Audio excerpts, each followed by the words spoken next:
Le 1er mars dernier, à Sainte-Sophie, Sylvie, 60 ans, Myriam, 28 ans, toutes les deux tuées à coups de hache. Bien que cette histoire n'est pas la première, malheureusement, elle ne sera pas la dernière. D'ailleurs, on en a eu la preuve encore hier. Une autre femme a été poignardée par son conjoint. Heureusement pour elle, le policier est arrivé à temps et l'a abattue. J'ai su le lendemain pour l'histoire de Sylvie et de Myriam que Sylvie était une collègue de travail de ma sœur Hélène. 23 ans de collaboration, 23 ans de collaboration partis en éclair, dans un éclair de rage par l'ex de Myriam. La colère, la jalousie, la vengeance, j'en sais rien. La suite de l'histoire nous le dira. Ma sœur avait mis un beau témoignage sur la page Facebook en hommage à sa collègue. Et notre nièce Geneviève met en commentaire « Quand est-ce que les hommes vont-ils arrêter de s'en prendre aux femmes? » C'est une bonne question, n'est-ce pas? Qu'est-ce que vous auriez à répondre à cette question? Est-ce qu'il y en a qui ont des idées? Oui, Ghislaine. Par l'éducation. Par l'éducation? C'est sûr qu'il y a plusieurs raisons qui peuvent mener un homme à faire subir la violence gratuite à sa conjointe ou à ses enfants. On peut blâmer l'enfance, l'éducation, l'environnement. Je sais que vous allez penser que ça ne l'explique pas, que ça n'excuse pas le geste. Jamais.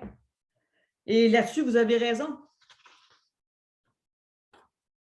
Mais cette fameuse journée, moi, j'avais envie de dire à Geneviève, les hommes vont arrêter de s'en prendre aux femmes, c'est quand ils vont admettre qu'ils ont un problème de comportement de violence et quand ils accepteront d'avoir de l'aide.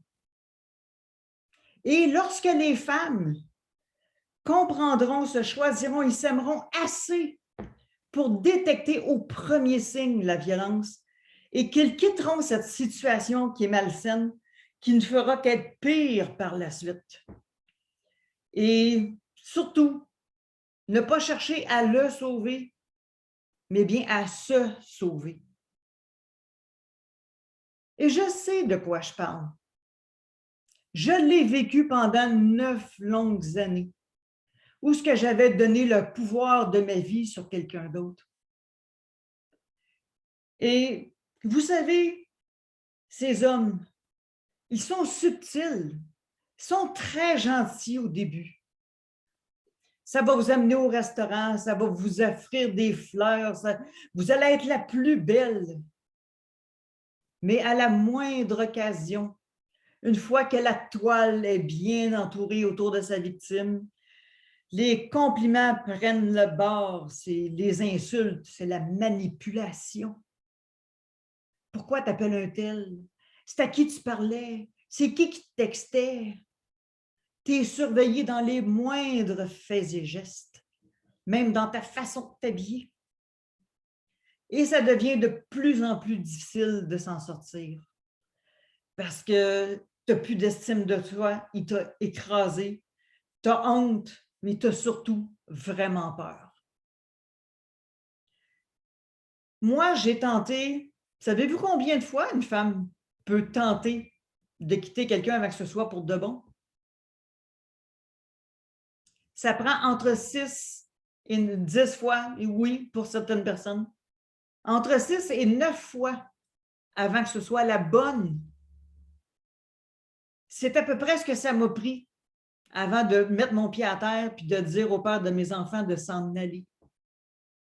À chaque fois, j'avais des belles promesses.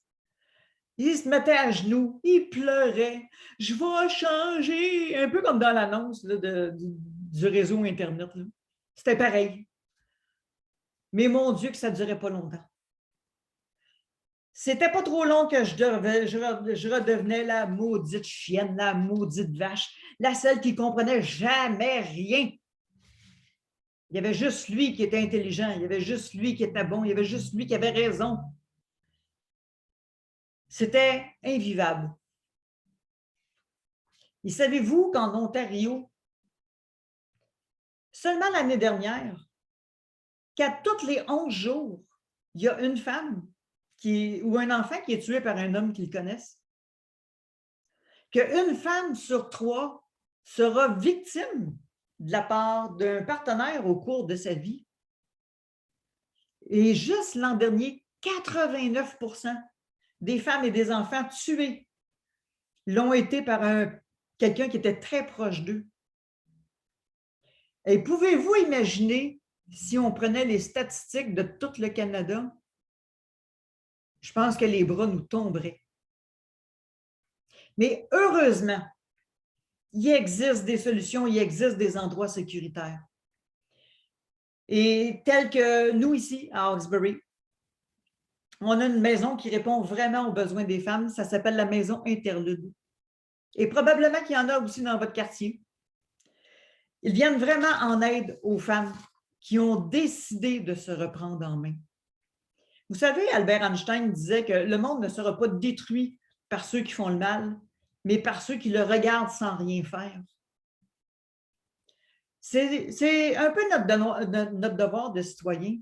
Moi, je vous invite à, quand vous êtes témoin de quelqu'un, que ce soit un enfant, une sœur, une mère, une grand-mère, parce que la violence conjugale, la violence aux autres, n'a pas d'âge, n'a pas de sexe. C'est soyez à l'affût, soyez là pour eux, ouvrez la porte, aidez-les sans les juger. Parce qu'il y en a de l'espoir.